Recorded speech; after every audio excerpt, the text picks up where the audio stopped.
Ladies and gentlemen, welcome to another episode of Mixed Mental Arts. There are certain guests who have just been repeatedly requested so many times that at a certain point, Toto yields, rolls over, submits, and accepts that clearly the crowd is wiser than he is and that they must be on to something. That's why I'm wearing a collared shirt. As opposed to my I know you guys always want me in a tank top to show the guns. I can't do it. But also a blue collared shirt because you're earthy. Brings out my eyes. It brings out my mouse brown eyes. Brian, I was trying to introduce our guest rather than talk about you. Sorry. But I'll bring it back to myself. And one of those people is KMO of the Sea Realm podcast. And you know, KMO, I think, is really a lot of what we want out of Mixed Mental Arts, where you know he's really been on a personal evolution and a personal journey. And I think that the best way to meet him is to really hear his story. So, KMO, do you want to tell us about life post Amazon? Sure. Although I think maybe just a smidgen of life pre-Amazon will help set the stage. I was in graduate school in Missouri. I was studying philosophy of science and philosophy of mind. And I was interacting with people in a Usenet news group that was devoted to mimetics. And I met a guy there named Richard Brody. He wrote a book called Virus of the Mind. It's about memes. And he is a former Microsoft guy. And I just moved out to Seattle pretty much on a whim because I knew friends were moving out there, and I just went out with them and couch surfed for a bit. And I thought this guy would get me a job at Microsoft. And instead, he sent me down to talk to Jeff Bezos, and I ended up working at Amazon for a couple of years. And this is like 96 to 98. And so I've got all of this stuff in my head because I was a real singularitarian, very techno-utopian in my outlook. And you know, I'm at Amazon at a time when the web is just starting to blow up, and there's a lot of buzz about it. And you know, we were drinking Kool-Aid there in terms of, you know, this is going to be a great company, and this is a big, important step, you know, in the whole process of civilization moving into the digital realm. And so I was really sold on the whole singularitarian techno-utopian vision. And then I spent the next decade basically spending my Amazon money, and then I found myself in my mid to late 30s broke with a huge hole in my resume. I hadn't really worked in a decade. And so I'm struggling, and I'm living in Arkansas at this point. And but let me back you up. Let me interrupt you for a sec because you jumped here. So you were working at Amazon. You had this singularitarian vision, and then you quit Amazon after that, or what happened? You kind of got out. I quit Amazon after 2 years. So 2/5 of my stock options had vested, and the stock price is high. I sold it all, and I just you know, went off and did my own thing for a good long time, which was great, and didn't challenge my worldview at all because I had lots of money. But then when the money ran out, then my whole techno-utopian sort of pro-capitalist vision started to falter. It came out of focus with my actual lived experience, and still, it lingered for years. It took me, for years, I described myself as a recovering libertarian and singularitarian. When you say singularitarian, can you explain what you mean by singularitarian? You've used that word, singularitarian. Singularitarian is somebody who thinks that there is a technological singularity on the near horizon where artificial intelligence, robotics, nanotechnology, possibly biotechnology will all come together and create a utopia. Kind of like Ray Kurzweil talks about. Okay. Yeah, he didn't coin the term, but he's definitely the person that people associate most with. And kind of like a religion. I mean, you know, this all sounds like a cult. And we think everything's a cult, but the point is that, you know, there's one of the defining characteristics of a lot of cults is soteriology, right? How will we all be saved? And, you know, the singularitarian cult believes we will all be saved because at some point, all the technology will come together and then magic, humanity's problems disappear. It's interesting. I never thought of it that way, but how will we all be saved? That's great. That's a great way to define it. So I'm sorry. Go on. So, well, the singularitarians, they understand the similarities between their worldview and sort of an eschatological or, you know, revelation-based worldview that everything's going to change rapidly in accordance with their vision. But they would deny that they're religion because, as you say, in the singularity, everybody gets saved. It's very universalist that way. It's like a Unitarian version of techno-religion. And unlike Christianity, where everyone is saved in Christianity, and everyone is saved in Islam, they just have to convert to Christianity and Islam, and it's the same thing. Yeah.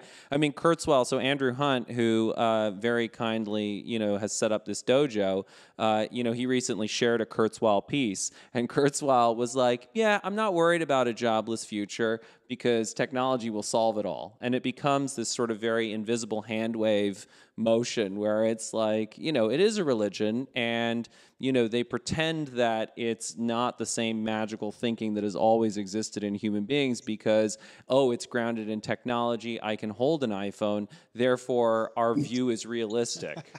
Which it's not. And you are, but having said all that, you are recovering. You are an ex-Singularitarian, or however you say that word. Yes, I'm definitely. I'm past the recovering stage. I'm definitely an ex-Singularitarian at this point. So how is your lived experience of having had all this Amazon money and then having enjoyed it away? How do you now feel about sort of, what's your worldview? How do you feel about everything? How has that direct experience changed your life? Well, about the same time that the Amazon money ran out and my attempt to build a homestead farm went south, and I'm now trying to sell insurance in the Northwest Arkansas area, this thing called podcasting came along. And within a couple months of learning that such a thing existed, I was doing a podcast. And that put me in touch with a lot of people. I started interviewing people and talking to a lot of people. And so from about the time that the Singularitarian worldview and the Libertarian worldview was wearing thin because it didn't fit with my experience, I started talking to people about peak oil. About and what? the impending collapse of industrial civilization. Peak oil? About peak oil? Peak oil, yes. I don't know what that is. So we need a peak oil primer? Yes, please. Yes, please. Okay. So we live in a civilization that runs on petroleum, basically. It is all the solar in the world, the nuclear, the tidal energy. Oh, what do you got? Water power. What do you call that? Hydroelectric. All of that is insignificant compared to what we get from fossilized carbon, and it is a finite resource. Eventually, it will run out, but long before it runs out, we'll get to a point where the supply does not meet the demand, and as there is a shortfall of supply, we have all manner of cascading economic effects. And it's not absolute scarcity and poverty that really demoralizes people. It's the perception that security has been threatened. So once the whole growth-oriented technological civilization, which runs on petroleum, starts to falter, people will panic to a degree that is not really warranted by the immediate circumstance. And so that adds to the sort of cascading failure of industrial civilization. So I'm reciting something to you that I don't wholeheartedly believe, but I lived in it long enough that I know the rap. Okay. So you went from a techno-utopian cult to a techno-doomsday cult. Yes. People who hold this worldview, I call them doomers. Okay. And I didn't originate that phrase, but yeah. So I have the techno-utopian angel on one side and the doomer devil on the other, both whispering in my ear, and I've come to ignore both of them. That's great. I think what's so and great... And that's the peak oil primer. So in other words, you were talking about peak oil, meaning that we are essentially, we're at a point where we're going to start to lose that resource, and it's going to cause a whole cascade of events. And then there will be darkness throughout the land, plagues, famine, frogs, cats fucking dogs living together. Yeah. So please, I'm sorry. So keep going there. So you were talking to people about peak oil, and go on from there. Yeah. So peak oil is a worldview. There's a lot of people who articulate it very well. I talked to them many times. Got to the point where I could recite their rap for them. And then, as time went on, I started to see the psychological motivations that various people held for, embracing this view. And they didn't seem to be acknowledging it. So I'm at a point now where I can't discount everything that I have learned about the dependency on petroleum and the consequences for it running short. But at the same time, I don't buy into that vision wholeheartedly because I can see that a lot of people are, in a very unconscious way, self-serving and very selective in what they choose to count as evidence and what they allow into their worldview. So I'm really an agnostic about everything now. Not a bad way to be. Not a bad way to be. I mean, this is what I'm noticing too as I learn more about how my own brain works, and as we read more and more of these things, and people like Jonathan Haidt and everybody else, Thinking Fast and Slow, Hahnemann's book, and it's really true that it's so easy for us to cherry pick and to confirm our bias. It's just what happens. And by the way, technology is not necessarily your friend. I mean, when you go on YouTube and you start looking a subject up, the next time you open your computer, they are offering you plenty of evidence, or at least plenty of subject matter on what you were looking at. So you can really build your own echo chamber very quickly, and your own confirmation sort of cult very quickly. And that's hard. And if you don't have somebody to shepherd you out of that, or at least bring your attention to it, man, oh man, can you start to think that that's the only reality? That's the biggest worry I have. Well, and you don't even have to be trying to build that cult. Like, I mean, that's, they are building that cult for you just with these algorithms where they are trying to give you confirmation. And so if you're not very psychologically astute, or you don't have some sort of grounding principles to be able to help you separate shit from shinola, then you can end up going down rabbit hole after rabbit hole. And I think what's... No, but I will interrupt, though, in that I think... those same people tend to be paranoid enough to start to not trust their own computer. Those same people are paranoid enough to start to go, wait a minute, man, who's controlling this? This is an algorithm, and as soon as you start using that, so I think there is at least light at the end of that tunnel. I think. This is always my thing with conspiracy theorists is that they're not skeptical enough, because the problem is the main thing you have to be skeptical of is your own thinking. And this is the computer that you have to really distrust, because the problem is that this is such an effective meaning-making machine. Right. And the point of science is that this is the thing we distrust most. Right. Because narratives make sense to us. Techno-utopianism in the singularitarian worldview makes sense to people, right? Christianity makes sense to people. The doomsday techno-cult of peak oil makes sense to people. Yeah. Everything makes sense. That's the naive realism that Haidt talks about. So the fact that something makes sense to you tells you nothing except that you're human. And then, so you are now an agnostic. Where do we go from here? That's something that I'll only be able to tell you in a few years' time. That's a pretty great answer. That's a pretty good. But having had the experience of having a lot of money, going broke, what did that do to you in terms of, you went from a libertarian to, obviously now I guess you could call it an agnostic. You don't really want to get into probably the truth of what economics is, but as I get older, I used to always call myself a libertarian, and then you get a little more experience, and sure, I'm a libertarian in some instances and in some aspects of the economy, but not in all aspects of the economy. I don't know enough to be saying, to blanket that sort of the whole thing with one word, I guess. So what did it do to you? I mean, you went from being a libertarian, and then you had to go kind of get out there in the job market. As you said, you had a huge hole in your resume. What did you do? I mean, what did that do to your political philosophy, or at least your economic philosophy? And what advice would you give somebody, if any? Oh, I don't know that I'm in a position to give advice there, other than don't panic. Yeah. But even before the money was gone, I lived in Australia for 6 months, and I remember just walking around the neighborhoods, and there'd be these public parks, but they were tiny little public parks, but lots and lots of them, so that every little neighborhood had one. And it was really nice. And I realized that this is something that was paid for, by the government. And they had, if you think about any Australians, they probably like to drink. And they had a big, big problem with drinking and driving. And so they had instituted this huge network of just stops where, they would stop everybody and bring a tube to the car, and you'd have to blow into it. And they had it was really quick. And this really offended my libertarian sensibilities. I had to, blow into that tube. Actually, I was in the position where I was faced with the choice. I can either make a stink about it, or I can just blow in the tube, prove that I'm sober, and go on my way. And I was really indignant about it, afterwards. But in the moment, I chose just to blow in the tube. But then, as I thought about it more and more, I realized that the damage done to me was mostly just to my sensibilities, my ideological sensibilities. Yeah, how you identified. Yeah, how you identified. Your philosophy, right? Yeah. It didn't hurt me to blow in that tube, but the practice of having lots of people blow into that tube saved a lot of lives. I mean, real lives.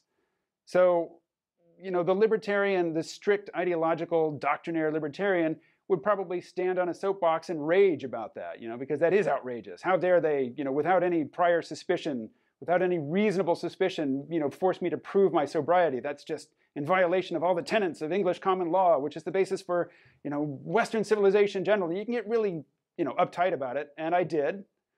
But, with distance, I turned 50 next year, so me too, buddy. I've got some distance on these events now and some perspective, and I realized that ideological first principles they're not a good guide for navigating in the world if you've insulated yourself from feedback. Hallelujah. Can I get an amen? That's a doctrine I can get behind, because I think that's, so many of the people who peddle these ideas and peddle these narratives, they start from these ideological first principles and then they extend out. And they're tidy, they're easy to sell. I mean, that's the appeal of fundamentalism. But in the end, it's what happens when rubber hits the road. Like, what is the practical consequences of these things? And that's such a great example in terms of blowing into the tube. It offends your principles. But the problem is that, at the end of the day, what's more important, your principles or finding mechanisms and systems that actually save lives? Yeah, I mean, sometimes you're right. When the rubber hits the road, I remember I had been listening to nothing but the roundtable discussions on Cato.org. They used to put out a DVD or a CD, and I'd put it and I'd listen to these libertarians and David Boaz and all these really smart people at the Cato Institute kind of break down why government sucks and government should be treated like a necessary evil. And, I would go on, and I can recite all the awesome, I could parrot all the awesome phraseology, And I remember I was leaving a concert, and the parking lot was so backed up because they had a toll issue. When you take the money to pay for the parking structure, there was a backup. And I got out of my car and marched to the front of this. And the guy goes, "What are you doing?" I go, "I'm an American. That's what I'm doing. And I'm going to go tell him to open up this." And I mean, I was so indoctrinated. And I went to tell the people, the gatekeepers who were charging us for parking, to open their gates. And I get there, and there's a woman who's so hairy, this mother of three who's probably working, and she's sitting there, and somebody had thrown coins at her, and she's almost crying, and she's like, "Yes, please." And I'm looking at her, just trying to get people out, and she's dealing with a computer and that stupid gate thing. And I was like, "What the?" And then I found out that she wasn't the problem. Down the road, the sheriff's department had blocked the road because of some sobriety check. I called the sheriff's department. I was like, "What's going on here? I'm an American." And the guy, the sergeant at the desk goes, "We're doing a sobriety check because somebody got in an accident and people are drinking, bro." And I was like, "Well, I'll see you later then."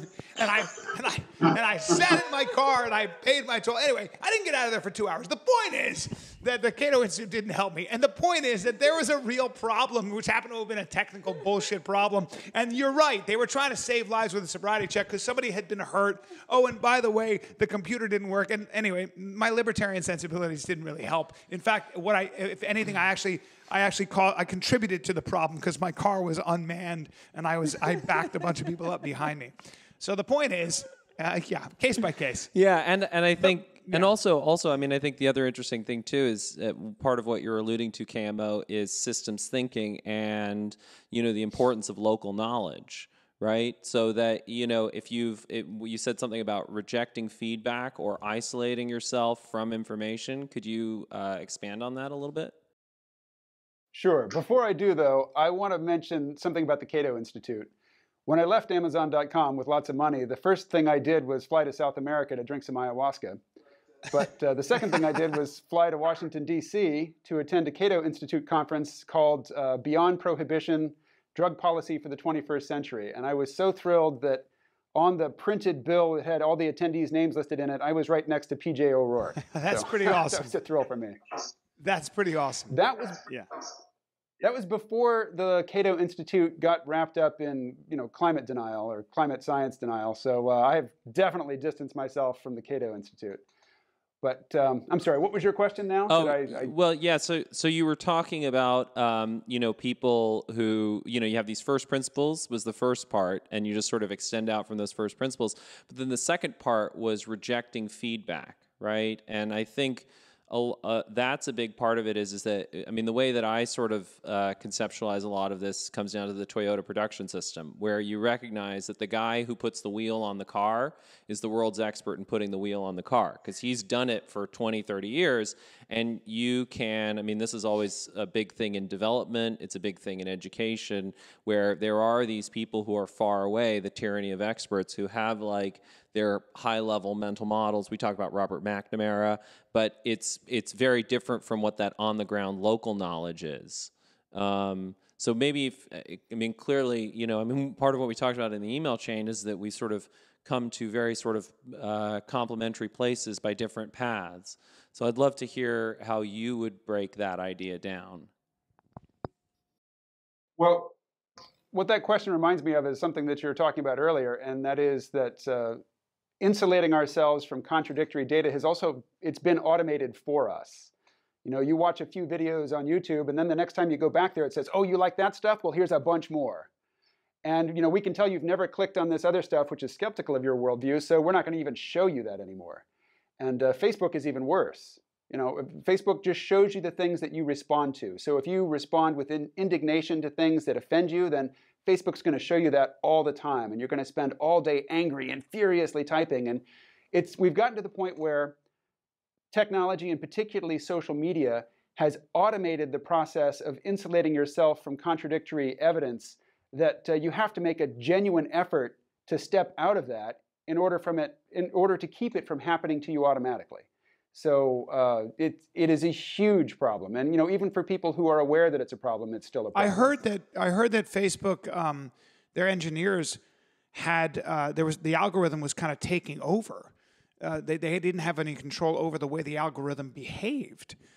So I don't know if that's true, but that was something that I heard from what I considered a fairly reliable source. So, that is an example of where computers start taking over and having a life of their own, to an extent. They have a life of their own, and they have behaviors that we can't govern necessarily, but they don't have any heartfelt agenda. Mm. They're just running the code. Right. Even though the code has gotten so complicated that we can't always predict it and control it, but so necessary that we can't turn it off.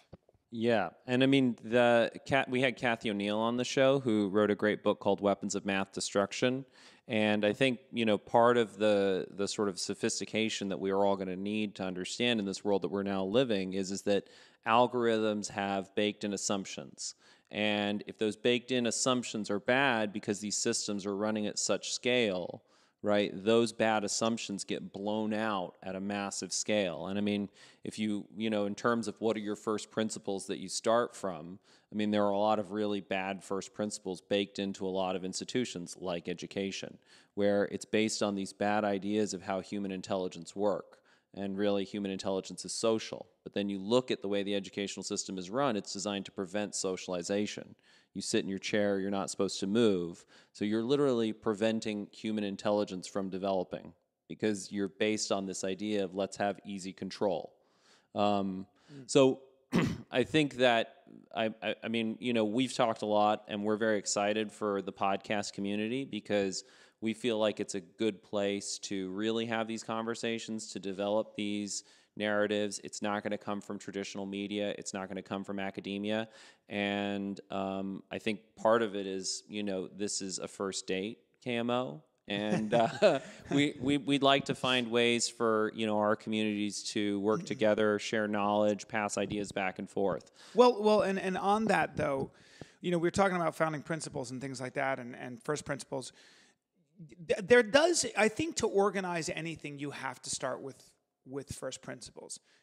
So there becomes this. I want to get your take on this, KMO, because I feel like if you're going to organize anything, just a school system, if you're going to organize, for that matter, your system of law, you do have to have first principles. I think the Founding Fathers did a great job with their first principles.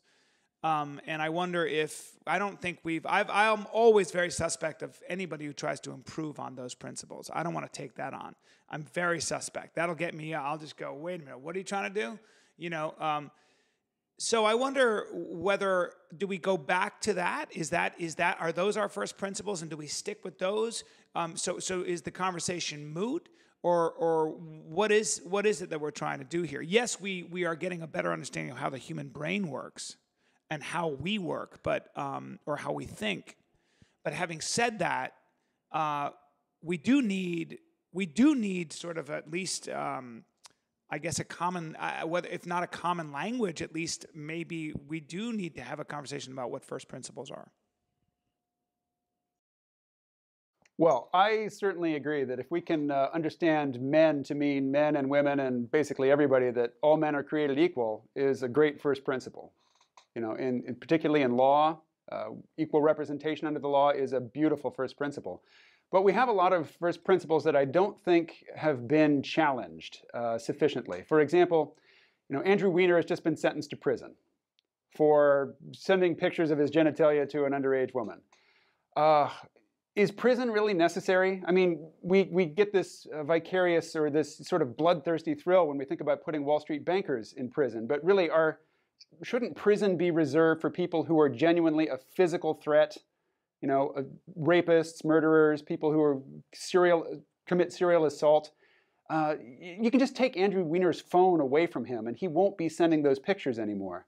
So, the whole prison system that we have now with the mass incarceration and, the encroaches of private business trying to get a piece of that, this all comes from Quakers who thought that, if you just lock people up in solitude and only let them talk to a priest or a pastor every now and again, that they would become penitent. They would think about their actions and they would repent. So we call these places where people become penitent penitentiaries. But obviously, that's not the working assumption anymore, although we tend to act as if it were. So that's a first principle, I think, that needs to be revisited. So we can have first principles, but they can't be sacred. They can't be above critical examination. They can't be, immune from challenge. And if you really do operate from the principle that all men are created equal, well, you're going to find that means that you really have to listen to that local knowledge, and you really have to operate in a way where you listen to everybody's voice.